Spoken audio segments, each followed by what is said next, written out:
Hi guys, Rod from Think Bensonium here, and today's thought is on voter apathy. So in my last thought video I said the following. For example, in 2011 the UK had a vote on changing the first past the post system, and the proposal to change the system was rejected incredibly by 67.9% of the population, although sadly only 42% of eligible people bothered to vote. Now, voter apathy is another deep problem that plagues Western democracies.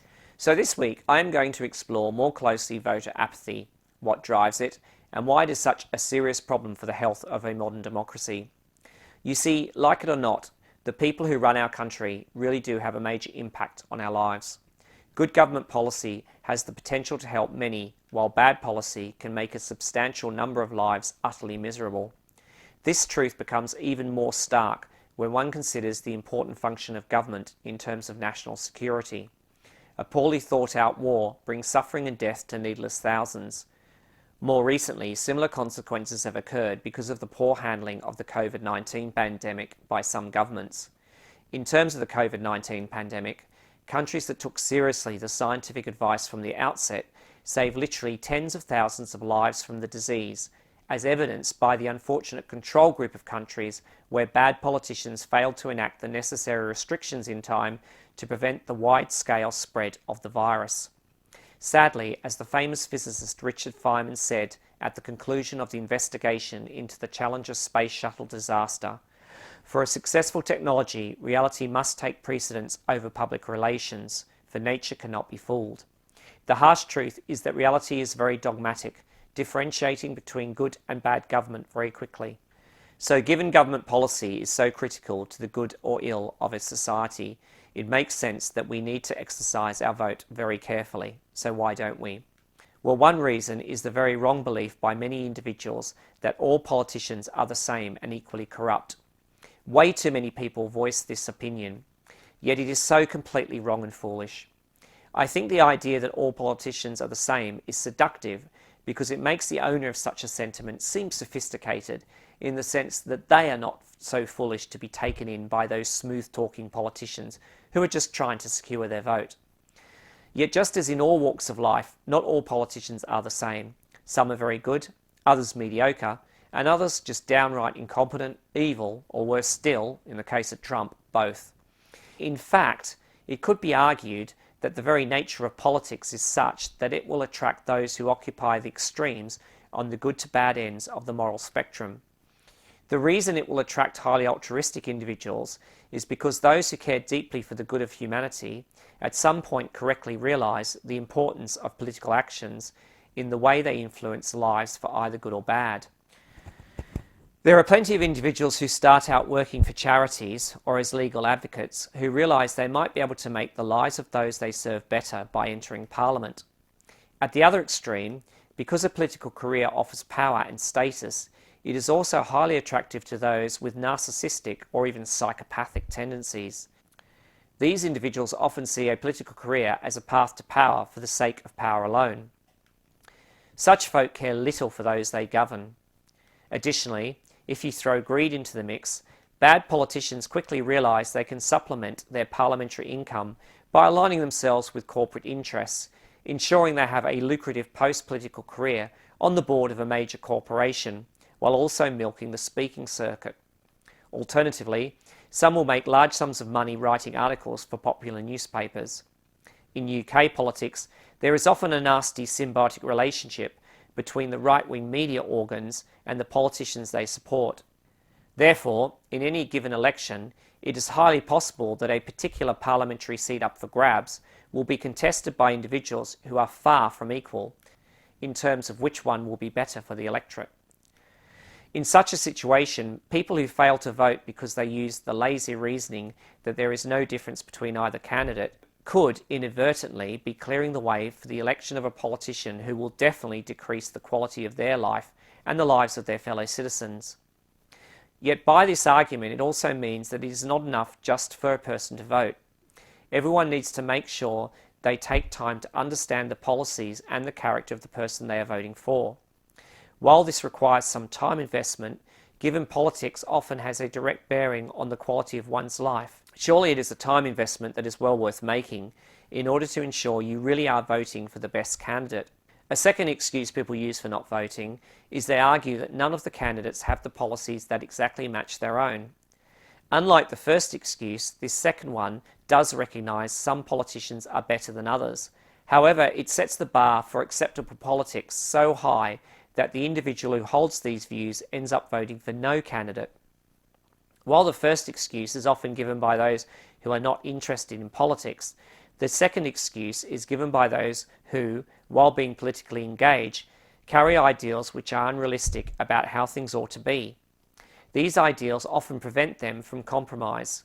Yet because the political spectrum is at least two-dimensional, it means that the chances any two people will precisely agree on every political parameter is actually quite small.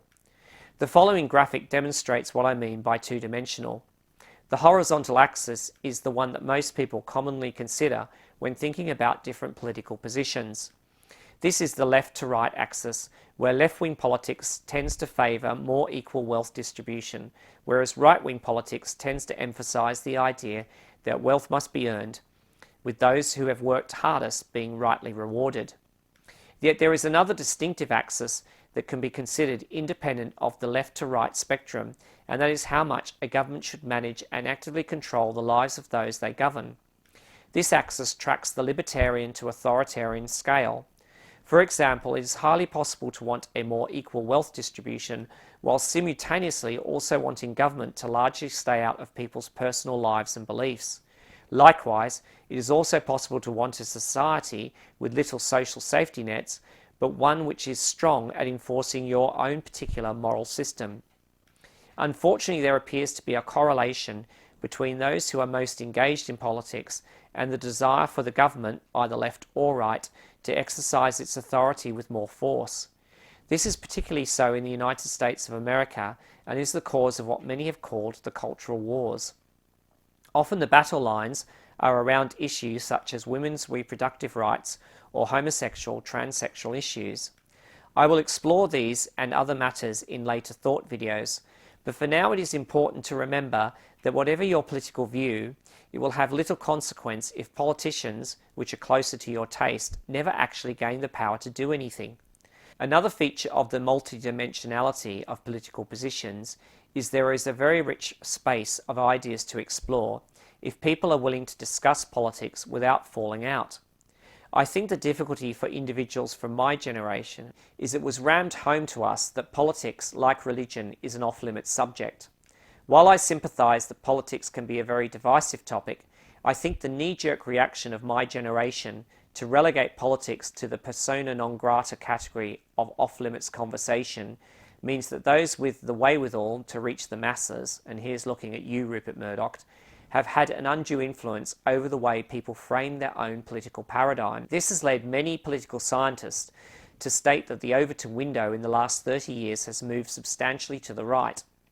For those who have not heard of this term before, the Overton window is a bit like the political equivalent of the moral zeitgeist, which I discussed in a previous video. The Overton window defines the boundaries of what political ideas are considered to be within acceptable range of the voting masses. Murdoch and others have very effectively made ideas such as higher rate marginal taxation for the very wealthiest in society almost plague-like, even though in the 1970s such ideas would not have raised a single eyebrow. Given all the above considerations, it is important for any political party which really wants to try and improve the world to adopt the politically expedient strategy of focusing its policies down to a few critical items, rather than trying to make massive changes all at once. The larger your political agenda, the more areas of potential disagreement you create. The harsh truth is that politics which gains actual power requires a good dose of pragmatism, along with hopefully keeping a few ideas viable. Given this reality, it will also mean that a thinking voter will prioritise what policies they want their leaders to enact, so that if they find a party that meets, say, 2 out of their top priorities, they will vote for that party even if it doesn't meet many of their other political objectives. For example, my personal 3 highest political policies are 1. Decarbonising the economy, 2, increase public spending to help those who are struggling financially, as well as spending more on essential services and infrastructure. And 3, making the super wealthy, whether a corporation or an individual, pay a rate of tax that is at least equivalent to that paid by the average taxpayer on percentage terms. One thing that never ceases to amaze me about individuals who automatically vote against any party that proposes any type of tax increase is their inability to calculate how these tax rises will negatively affect their own lifestyle. Instead, they swallow the lies of the billionaire class who use their own media outlets to make them believe that ensuring the super wealthy pay a higher rate of marginal tax on a small percentage of earnings is equivalent to rampant communism and will bring the world to a swift end. The conflation of hard left ideology with sensible tax reform that aims to prevent the overconcentration of the world's resources into the pockets of a tiny number of super wealthy individuals is quite frankly astounding to me and urgently needs to be critiqued. Another unfortunate reality, which applies to voters who live in countries that have antiquated vote tallying systems, and I discussed the problem of distortive vote tallying in another video, is sometimes it is not possible to vote for your preferred party in a particular constituency, because if you do, you effectively ensure that the party you least support will win a seat. It is rather sobering that in the UK in 2019, the Green Party got 1 out of 650 possible seats in Parliament, even though they obtained 2.7% of the total vote share. Such is the terrible distortion of first-past-the-post vote tallying. Given this horrible reality, voting Green in many constituencies is a wasted vote because it simply takes the vote away from other parties that have a realistic chance of gaining power. And so effectively, it is equivalent to not voting at all.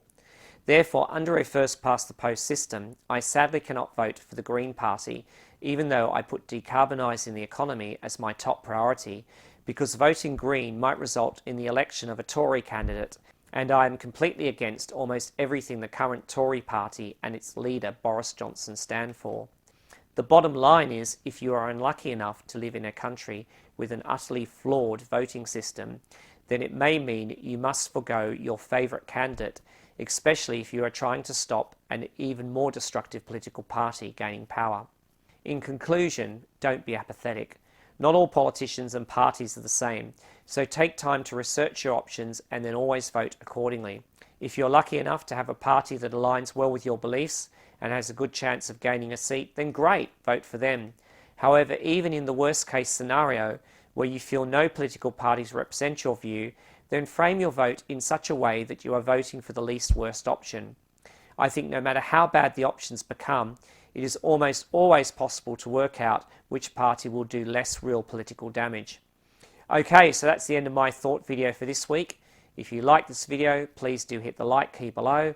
And if you want to see more of my content, then please do subscribe to this channel by hitting the subscribe button and the bell notification key if you want to be notified of when I release new videos. Until next time, I hope your body and mind are in a good place, and bye for now.